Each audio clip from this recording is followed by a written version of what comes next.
Hi, my name's Daryl. Today I'm going to do a quick little project on my 2020 Jeep Wrangler JL Sport that I've been meaning to do for a while, and that's to remove this filler panel. Now, the Wrangler JL Sport is the only Wrangler that has this filler panel on it, and it's time for it to go. Now, the only tools that you're going to need for this project is an 8mm socket and a 7mm socket, as well as a flathead screwdriver. So the first thing, we have to remove the air dam. There's some clips on the bottom that we have to take off, and we're going to use our flathead screwdriver to do that. So let's get started. All right, so the clips that we are going to remove is there's one right here, then there's 2, 3. I've actually removed this one already, 4, 5, 6, 7, and 8. And you can just remove that with a flathead screwdriver. Okay, so you can use a trim tool to remove this.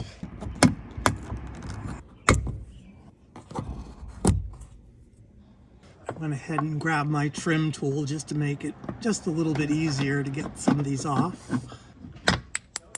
Now there's 2 clips inside of here that are especially difficult to get to, so I'm working on that right now. So what I ended up doing with these is if you go from the back side here and you pull that air dam back just a little bit, then you can get access to that clip and you can take that clip out. All right, so once those clips are removed, you have 2 8mm bolts that you need to remove, and then the whole air dam will come off.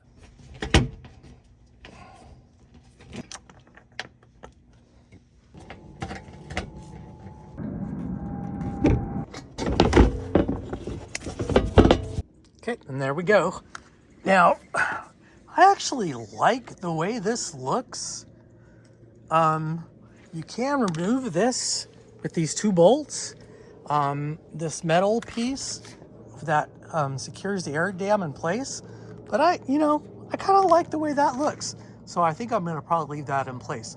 Now we have a couple of 7mm bolts that we have to remove from that filler. And then that can be removed as well. All right, and those 7mm bolts. Now these used to be like torque bolts. I've got a 2020. These are basically just 7mm bolts.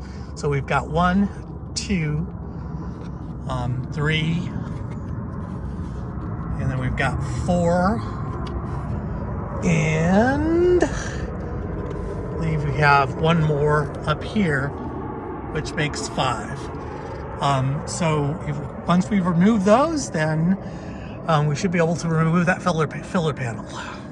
So once I've removed those bolts, I'll be right back. So some word of advice is those little 7mm bolts, they're tight as fuck. So if you got a little socket wrench with some power tools, you might want to use that because these are tough to get out.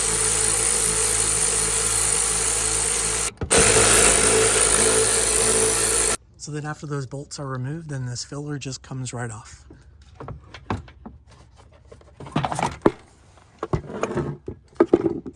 All right, so this filler panel, it's removed.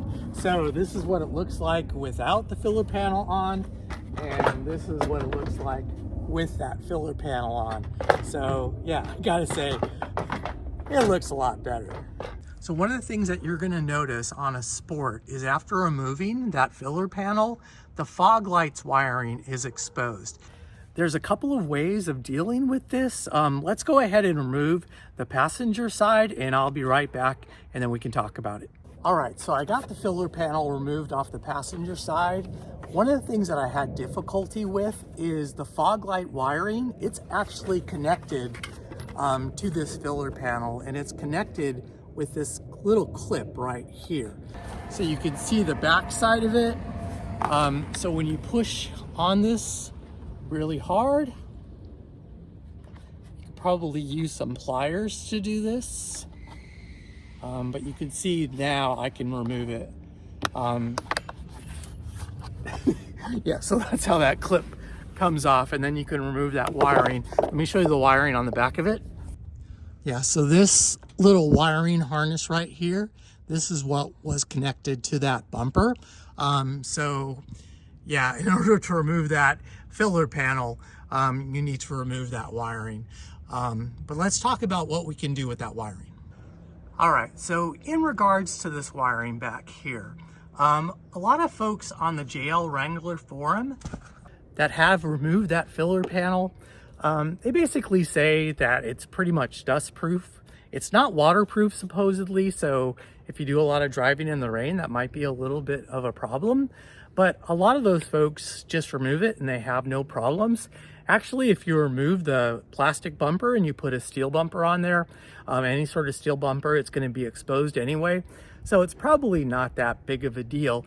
But there are some other options for covering that wiring. So the first and least expensive option is just to use some sort of a cutting tool, like a Dremel, and then just cut around this area and then basically remount it. And then you'll have the wiring covered like it was at the factory, you know, but you will still have this area exposed.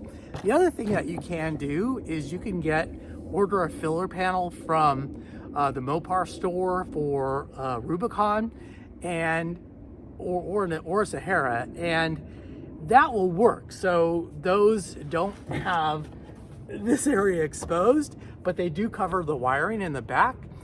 So I'll have some Mopar part numbers on my screen. Now the thing is with this particular filler panel is that the holes don't quite line up, so you will have to drill a couple of holes so you can secure the bolts in place. But you know, that's a relatively easy option and will only cost you a couple bucks. But this one is free. So I've got to say, I'm really happy with this modification. Number one, it was free. And number two, it makes that Wrangler Sport, makes it look like the other Wranglers. Now, the only thing that I really don't know what I'm going to do with is this little metal piece right here. So this is what the filler panel is connected to. And now I don't know what to do with it. So you can remove it with these two bolts right here. Or I could leave it in place. So let's take a look at what it looks like with this panel on and without it on. All right, so this is what it looks like with that metal bracket removed. And yeah, I don't know how I feel about that. You can put that bolt back in place to make it look a little bit better. But it looks a little funny. I kind of actually like the way it looks with that in place.